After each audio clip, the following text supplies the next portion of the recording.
Located on the very southern tip of South Korea, Jeju Island is the largest island in the Korean peninsula. Known for its breathtaking landscapes, Jeju is one of the new seven wonders of nature. But what is most fascinating than the beautiful coastal scenes in nature are the mermaids of Jeju, also known as female divers called Haenyeos. Haenyeos dive in the ocean to gather abalone, sea urchin, octopus, and seaweed without special diving equipment, being able to hold their breath for more than 3 minutes. Relating back to the prehistoric time, they have constantly inhabited Jeju as eco-feminists. I started Haenyeos work from 20 years old to feed my family. They contribute to the economy of local families and communities and protected marine ecosystem knowledge. However, many do not realize their significance in history. Haenyeo took a stand against Japanese colonization and economic exploitation in the 1930s, marking historical waves as the first female movement against colonization in Korea. In 1910, Japanese colonization of Korea began. Deprived of its national sovereignty, Korea went through not only rapid urbanization and development, but also massive suffering. One of the Japan's motivation in colonizing Korea was to use it as a bridgeway to reach China. Jeju Island was strategically important in its location. With these reasons, Japanese armies built underground fortresses and tunnels in Orms and forced Jeju Islanders to build airports, artillery stands, trenches, and tunnels. As seen in these historical sites, Japanese colonization deeply influenced the lives of the Jeju people, especially the local economy, and soon instigated several anti-colonization movements, among them the most unique and prominent one being Haenyeo's protest. In 1930, Japan began actively utilizing Haenyeos in Jeju. Japanese merchants tried monopolizing the seafood markets by bribing the Jeju Fishing Industry Association. Because Japanese forced them to catch any seafoods and sell them with low price than expected. With this problem, Haenyeos asked for a solution to the Haenyeo Union that was established in the 1920s. However, the union was not functioning properly because the head of the union was Japanese. 해녀 조합이 원래 해녀 권익을 보장해 주는 그런 기구인데 오히려 해녀 조합장이 일본인 상인들과 일본인 해주업자들 이런 사람들 편에 서서 해녀들의 권익을 보장해 주는 게 아니고 오히려 해녀들의 이익을 수탈해버리는 그런 기구로 전락하니까 해녀들이 상당히 큰 불만을 갖고 있었던 것이죠. 그래서 As this problem continued, the stored seafoods began to decay. To Haenyeos, this meant that their way of survival and living was being exploited.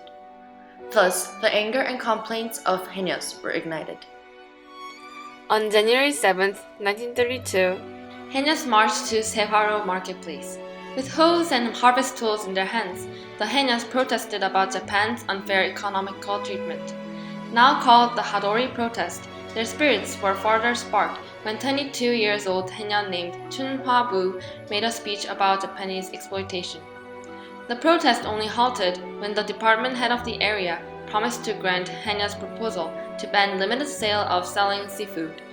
However, the head turned down the promise. Infuriated, Haenyos gathered again at the same Sehwaro marketplace 5 days after the Hadori protest. Naguchi Daiki, a new Japanese governor and the head of Haenyeo Union, was surrounded. Haenyos did not withdraw even at the threats of Japanese officers to shoot them. Thus, Daiki was forced to accept the Haenyos' 8 proposals. The proposals contained of such: 1. Prohibiting Japanese to set prices and customers of the seafood market. 2. Exempting Haenyos that were under 20 or over 40 from paying the Haenyeo Union. 3. Revealing the financial records of Haenyeo Union to prevent corruption, and more. Haenyos made it clear that they want the clauses accomplished in 5 days, and Daiki agreed. Haenyos then left. However, Daiki wasn't willing to comply. He sent out investigators to find people who directed the Haenyeo protests, who were mainly the teachers in Hadori School or Yeongmyeong-eusik School. Such actions finally brought out physical violence in the community. On January 23rd, 1,500 Haenyos gathered to rescue the teachers. When the police began shooting the Haenyos, however, they were forced to flee with a few Haenyos lost and many arrested. After this incident, many teachers and Haenyeos fled to Udo Island but continued with their independence movement. In night schools, Haenyeos and illiterate local population were taught of nationalism and how to read. This seemingly successful protest instigated further Haenyeo resistance in surrounding areas such as Udo and Siheungri. 네. 부춘화, 김홍년, 부덕량 이런 분들이 그 야학 강습소를 만들었어요. 주경야도 밤에 공부를 해서 이 근대 의식을 깨우치게 된 겁니다. Between 1930 to 1932, there were a total of 238 long-term protests recorded, and 17,130 total Haenyeos participated. Some people called this movement a failure. True, the Haenyeos did not get all of their proposals accepted, and did not succeed in freeing Jeju from Japanese occupation. However, the effects of this Haenyeo anti-colonization movement and its significance are both inspiring and meaningful to note in history. First, it is significant because of who protested. Rarely in history of the world has a group of female directly opposed an authority, nevertheless another country. It strongly suggests the relative gender equality persisting in Jeju, and is a great example for the capacity of females and how they can take stand in history. Second, the relative scale in history is not to be ignored. The Hadori protest was the largest scale of any type of fishermen protest in Korea, but also the very first female movement in anti-colonization. Finally, the legacies derived from Haenyeo protests still live. For example, Haenyeo music composed by Kang Wan-sun Haenyeo during her time in prison is still sung by Haenyeos today. In Udo Harbor and Jeju Gujaup, there are Haenyeo anti-colonist movement monuments. People still gather to commemorate the loss and significance of Haenyeos in history. Haenyeo's biggest reputation, however, comes from the UNESCO selection of Haenyeos as intangible cultural heritage.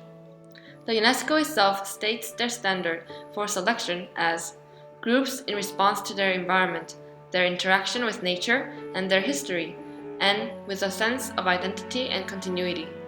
By taking a stand in history, Haenyeos were able to develop Jeju and Haenyeo identity as a whole, and has successfully passed it down the generations.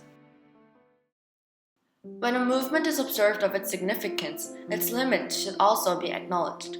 The limits of Haenyeo anti-colonization movement was that their lack of organizational strategies did not succeed in bringing out tangible improvements of their relationship with Japanese. Another limit would be its lacking inclusion in the study of Korean history. Often, other anti-colonization movements in Korea are highlighted of their significances. However, because Haenyeo's primary goal was to solve their problems of survival, many people remain unaware of the protest. We can find a very similar but different female movement in world history, the National American Women's Suffrage Association's campaigns. Though they hold different objectives, taking a stand to fight for women's voting and reproductive rights also brought more female representation in society. Similarly, the Haenyeo movement also brought greater agency and respect for women on the local and national level. 그럼으로써 바다와 인간이 같이 공존하고 있는 것은 이미 오래전부터 이 생태를 자연과 함께 같이 공존해 온 여인들이라는 거죠. 그게 가장 의미 있는 거예요, 제가 보기에는. In conclusion, Haenyeo took a stand against Japanese colonization and economic exploitation in the 1930s, marking historical waves as the very first female movement against colonization in Korea. Their movement consists of various significances and limits, but its value should continue to be taught. So the value of Haenyeo is theologically, it represents history. Jeju Haenyeo is inseparable from Jeju history. Sadly, people's interest in Haenyeos and the governmental supports towards these female divers are declining yearly. It will be the role for this generation to continue the legacies of Haenyeos and how they took stand in history to make the world that we live in right now.